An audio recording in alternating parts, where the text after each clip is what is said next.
Left 4 Dead is definitely my favorite game. In my previous video about the Special Infected, I already talked about how well designed the game is, especially when it comes to the characters, like the Common Infected and Special Infected, who are all very balanced and fun to play with or against. But something that most casual players don't really notice is the story behind the game. Sure, it's not shown through long cutscenes or written down in big text, but it's definitely there, told through gameplay, conversations between the characters.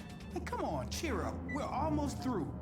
Lewis. We are unstoppable. That's right, we should call ourselves the Unstoppable. Nothing can Writings on the wall and small details that are easy to miss. That's exactly why in this video I'm gonna talk about each character in Left 4 Dead, their past, who they are, and how they ended up in middle of apocalypse. So leave a like, subscribe if you haven't already, and let's begin.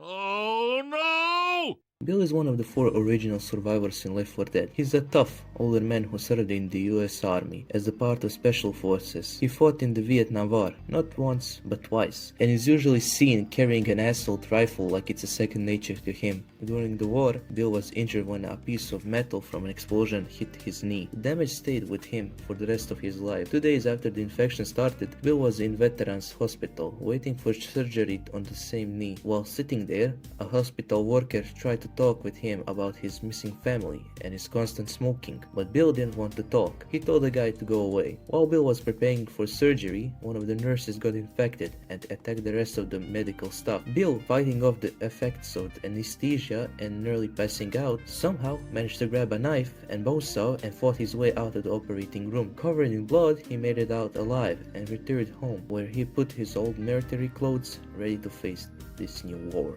Bill dies before the events of Left 4 Dead 2 during the campaign The Passing. In the comic The Sacrifice, we learn that he gave his life to save his team, restarting a power generator to raise a bridge while holding off several tanks alone.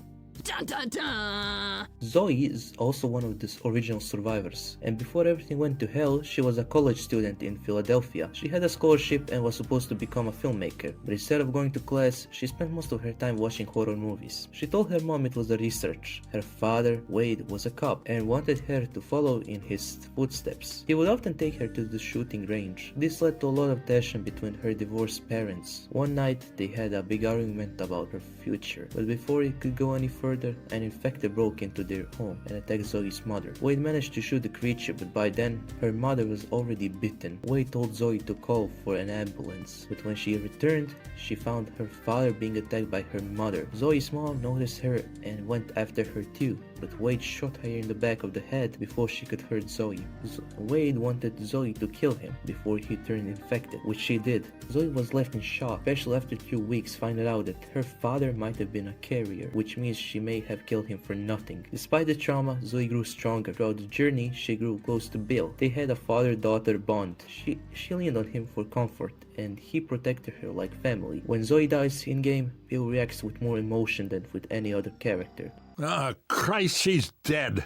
And Zoe also worries more about Bill than the others. Oh my God, I hate Canada so much. Francis is a tattooed covered biker with a short temper and a shotgun. He's the guy who always says, "I hate," followed by pretty much anything. Before the outbreak, Francis wasn't exactly living clean. Just 2 days after the infection began, he tried to steal a flat-screen TV. When caught, he claimed to be a cop, gathering evidence. Nobody believed him.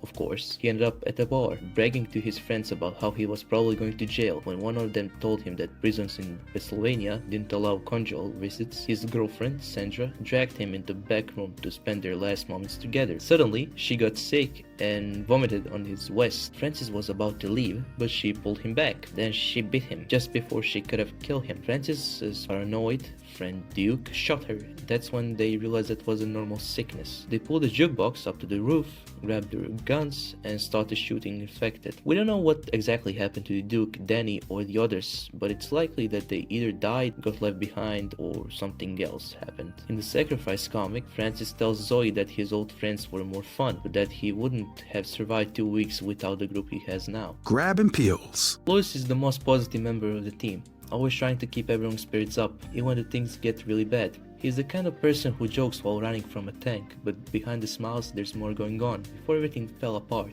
Louis worked as a junior system analyst at a company called Franklin Brothers in Philadelphia. He was serious, smart. During lunch, he liked going to the shooting range, something his co-workers made fun of. He also loved video games. Oh man, this is just like Counter-Strike!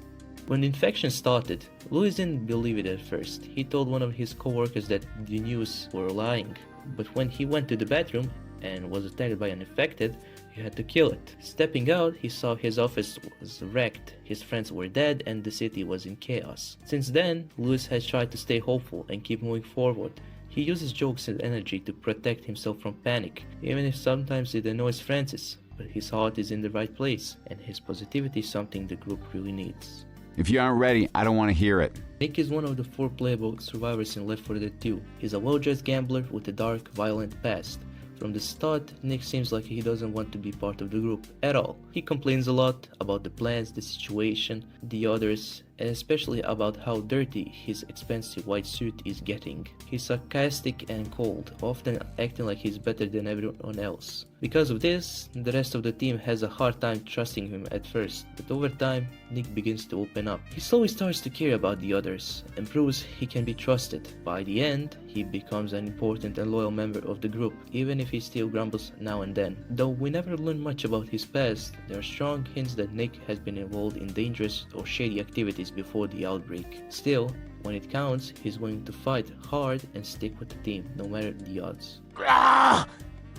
Coach is the oldest of the group, and he's former high school health teacher and football coach from Savannah. Before the world fell apart, he spent his days teaching kids and helping train the freshman team. He's got a big heart, loud voice, and deep love for food, football, and doing the right thing. He once had a dream of playing football professionally, but a bad knee injury ended those hopes. Instead, he focused on teaching and coaching. Now in the middle of apocalypse, Coach uses the same leadership to help guide the team and keep them moving. He motivates them, shouts encouragement, and is always ready to swing a bat or a chainsaw when things get messy. Coach may not be fast as the others, but he's strong, brave, and always thinking of what's best for the group. Even while watching his hometown get destroyed, he keeps pushing forward with heart and hope. Ellis is the youngest survivor. He's a cheerful mechanic from Savannah who sees the zombie outbreak more like an adventure than a disaster. With his southern accent, love of beer, and endless supply of wild stories, Ellis brings humor and heart to the group. He's friendly, optimistic, and sometimes a little naive. He often drifts off into random stories about his buddy Kate or his imaginary dreams of marrying Zoey from the first game and driving across the country with her. Ellis doesn't take things too seriously, but that doesn't mean he's useless. Far from it. He's handy with the tools, great with weapons, and fearless when the team is in danger. He sees every moment, no matter how dangerous, as a chance to prove himself.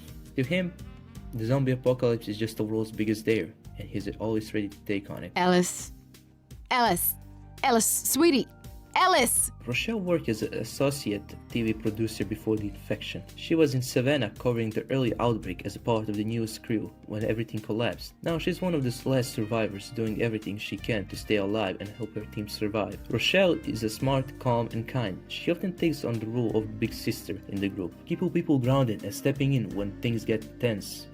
She's quick to offer support and has a dry sense of humor that comes out in quiet moments. While she might not be loud as Coach or wild as Ellis, Rochelle is strong, steady, and determined. She's also often the one who gets the most respect from outsiders they meet, like Whitaker or even Francis. Rochelle might not talk as much, but her actions speak louder, and she's always ready to fight for her team. We reached the end of this video. If you watched it all the way through, I really hope you enjoy it. I also hope you like this content I do. If you're interested in more stuff related to Left 4 Dead, check my previous video about the special infected that were never added to the game. It's an interesting one, and I think you'll enjoy it if you enjoyed this one. For next video, I'll be doing something a bit different, not strictly related to Left 4 Dead, but I still hope you will enjoy it and stick around to watch. Anyways, until next time guys, see ya!